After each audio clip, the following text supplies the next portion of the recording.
Amis de l'électronique, bonsoir. Ce soir, dans ma série Composants de légende, j'ai décidé de faire une vidéo un petit peu spéciale où je ne vais pas réellement parler de certains types de composants, mais je vais parler de quelque chose qui a beaucoup parlé aux plus anciens d'entre nous, peut-être moins aux jeunes, à savoir les databooks. Quand j'ai commencé à faire de l'électronique dans les années 70, c'est évident qu'il n'y avait pas d'internet et que pour connaître les docs des composants qu'on utilisait, c'était quelque chose de très très compliqué. Et soit on avait la chance de connaître quelqu'un dans l'industrie ou dans la recherche ou dans l'électronique, ou alors on se débrouillait un peu comme on pouvait. Mais honnêtement, c'était pas facile.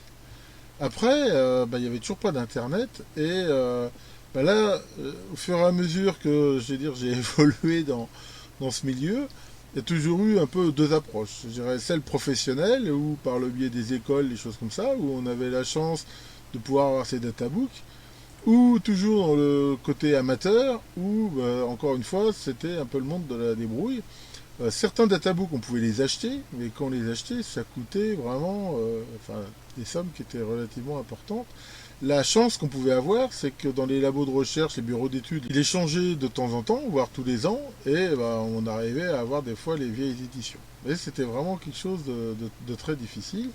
Dans l'industrie, des fois on les achetait aussi, mais très souvent les commerciaux, des représentants des vendeurs de composants, des grossistes, ou voire même les ingénieurs conseils des marques, les donnaient, et là c'était vraiment très, très intéressant. C'est quasiment impossible d'utiliser certains composants sans avoir le fameux datasheet.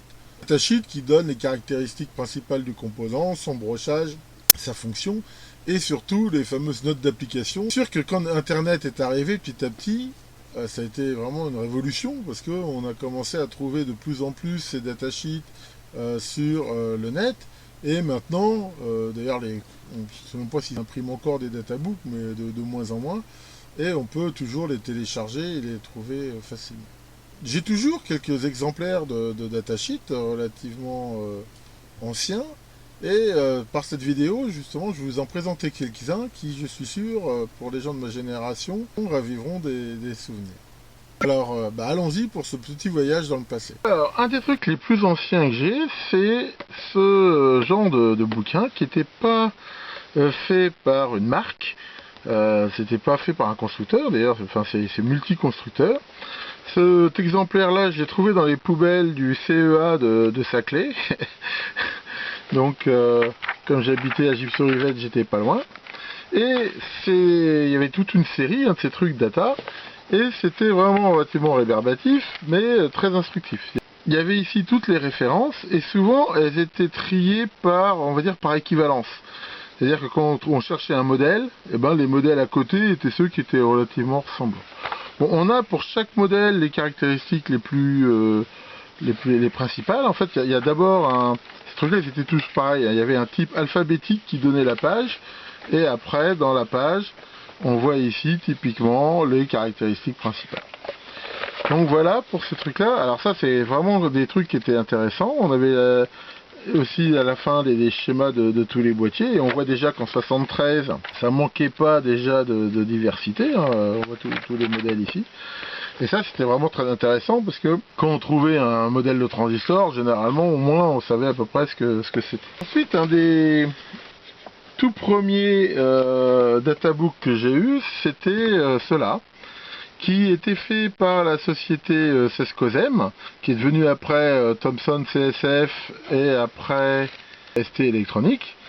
Et déjà à l'époque, alors ce qui était déjà intéressant, c'est que c'était en français, hein, on voit ici, c'est complètement en français.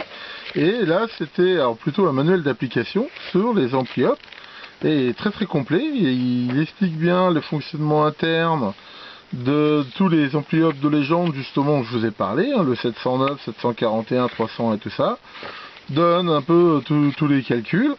Et donne à la fin ici plein de schémas d'application. Alors ces schémas d'application, c'est vraiment très intéressant quand on veut apprendre de les regarder. Souvent c'est des trucs relativement simples, de bien comprendre le rôle de tous les composants, et en faisant ça, c'est vraiment une très bonne façon d'apprendre. Dans cette même série, Ici, hein, dans ces années-là, vous voyez, en 78, Sescosem était la deuxième source, hein, ce qu'on appelle la seconde source, de toute la famille 6800 Motorola, des tout premiers microprocesseurs et tous les circuits périphériques qu'elle est avec. Et ça c'est pareil, ça m'a beaucoup servi à l'époque, parce que bah, c'était quand même tout en français, et bon à l'époque mon anglais n'était pas ce qu'il était. Et il y avait aussi, là on voit des schémas d'application, et tout le jeu d'instructions, toutes les explications, donc ça c'était vraiment quelque chose qui m'a vraiment beaucoup servi quand j'ai commencé. Alors on voit que c'était marqué Sescosem, mais on voit déjà ici aussi marqué Thomson CSF. Hein, donc après il y a eu plein de rachats, plein dans cette série là hein, qu'on trouve encore toutes comme ça argentées. Il y en avait aussi qui étaient bilingues. On voit par exemple ici où on le voit en français et en anglais. Et tout est comme ça, en double langue. Et ça bah, c'est pareil, c'était pas mal. Puis en même temps ça permettait un peu d'apprendre l'anglais technique. Donc là, bon, voilà, c'était un peu le début là, des circuits intégrés MOS, des références qu'on connaît pas, enfin, qu'il y a encore, d'autres des familles qui ont complètement disparu. Alors un petit peu après, on a eu ça, là on voit, on est en 86, il y avait toute cette série ici de databooks fait par Texas Instruments, qui avait cette couverture un peu cartonnée jaune. Et pareil, là, on retrouve, hein, donc typiquement, hein, comme je vous ai dit, tous les datasheets où généralement il y a les caractéristiques principales, une brève description de ce que ça fait, le brochage, les différents boîtiers, deux fois le schéma interne équivalent, les valeurs maximum à pas dépasser, hein, donc ça c'est vraiment important, et puis bah, après toutes les caractéristiques. Alors après bien sûr ça dépend des circuits, éventuellement des cas d'utilisation et des graphiques. Donc ça c'est pareil, ça c'était des circuits vraiment... généralement les databooks on voit c'est des gros bouquins, c'est des gros pavés. Alors quelque chose qui va rappeler beaucoup de souvenirs à beaucoup, c'est tout la série des nationales semi-conducteurs, toutes ces séries bleues là, donc ça il y en a eu beaucoup. Et c'est pareil, c'est en plusieurs volumes, là il y avait le 1, le 2, le 3.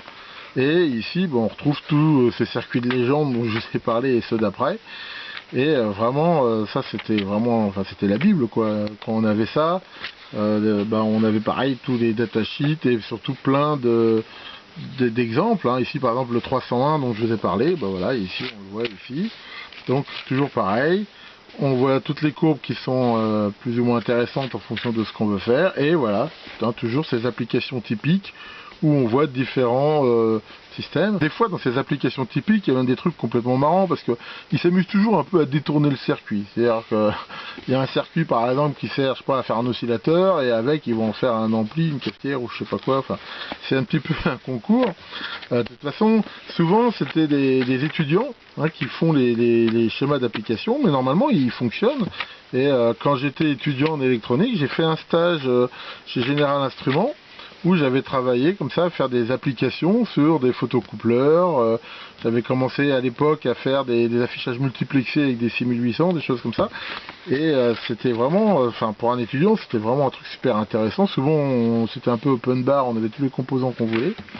C'était sympa. Après, un peu après, Texas, ils ont continué à faire ces couvertures jaunes, mais ils sont un petit peu modernisés. Là on voit c'est 89.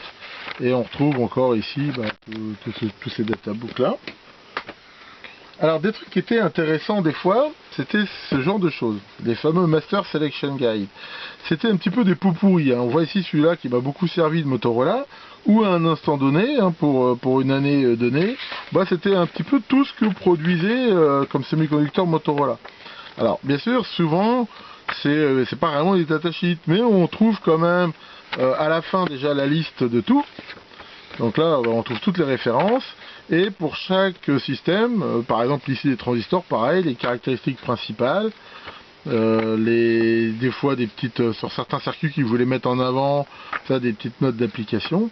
Et ça c'était vraiment ce qu'on avait la chance d'avoir un truc comme ça, c'était quand même une mine parce que je dirais remplacer le vrai databook avec un truc comme ça quand même qu'on trouvait un composant, on arrivait un peu à s'en sortir. Et Motorola, et on va finir là-dessus parce qu'on va pas passer tous mes databooks, il y en aurait pour un petit moment. Après, il y a eu cette série-là, et ça, par exemple, Skype, c'est je sais pas si ça existe encore, enfin à l'époque, c'était un très gros distributeur justement de composants, et il donnait ce genre de databook à ses clients. Enfin, au moins c'est bon client professionnel. Mais sinon, alors sur ce temps on voit le prix, je sais pas si c'est le cas ici, mais sinon c'était vraiment pas facile à voir, ou des fois ça coûtait vraiment très très cher. Et ces databooks c'est vraiment quelque chose. Là on voit par exemple il y a toute la série des circuits MOS. Enfin, sans ça c'est quasiment impossible de travailler. Alors c'est sûr que maintenant avec internet, ça il y a quasiment plus. Je sais même pas si ça se fait encore, si ça s'imprime. On les trouve au format PDF. Alors souvent les vieux datasheets comme ça, on arrive à les trouver scannés. Je mettrai dans le commentaire de la vidéo des liens déjà sur les principales sources de datasheets maintenant gratuites qu'on peut avoir, et aussi sur un site que j'ai vu sur le forum Tektronix qui est super intéressant, où on peut télécharger plus de 60 datasheets anciens. Alors sous forme PDF, c'est des gros PDF, mais par contre sur des vieux composants de récup ou pour réparer, c'est plutôt sympa. Donc voilà, voilà pour cette vidéo de ce soir qui est, on va dire, plutôt datasheet de légende que composant, mais je pense que ça pouvait intéresser au moins les vieux de la vieille comme moi. Que le grand book Dieu des datasheets vous comble de ses données techniques et vous aide dans tous vos montages, et à bientôt pour de nouvelles vidéos.